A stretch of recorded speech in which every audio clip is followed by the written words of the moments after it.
of the board now at Nominet, and I know you have regular leadership meetings. How did you gain your confidence in having a voice at the table? I think, for me, I always talk about being a trusted advisor, and I think when I talked about the building blocks and foundation stones earlier, it's really about leveraging that and building trust. So I talk a lot to my team about having their seat at the table.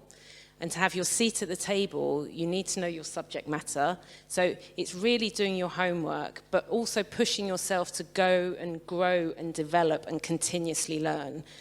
You can't stand still. The world evolves, everything evolves. And I think I've now been at Nominet, like I said, 3.5 months after 21 years in telco. I knew telco inside out. I could walk into a meeting. I probably didn't even really need to have to prep because I just knew it.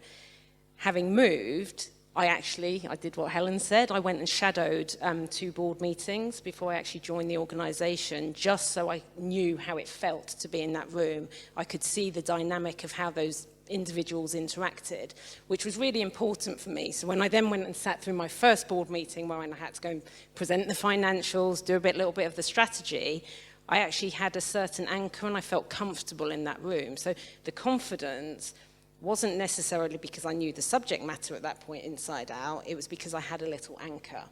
And I knew some of the individuals. I'd put in calls with some of the board members prior to joining, just so I had that connection and that interaction. So it meant that I wasn't landing completely green. And I think it's really important not to feel that you have to know everything all the time. It's fine, even in the board meeting. If I don't know, I will sit there at the moment and say, I don't know, I will need to go and find out. Some people might find that really uncomfortable. And actually, for me, it's about being able to engage the members of the board and build the trust. There's no point me trying to blag my way through and be caught out 2-3 weeks down the line. I would much rather take the time to get to the right answer, give them the right information on which to make the correct decision. And I think that's really important, that, and you need to develop and grow. And once you start that continuous journey of learning, that helps build your confidence and your resilience to be able to deal with things as they come along.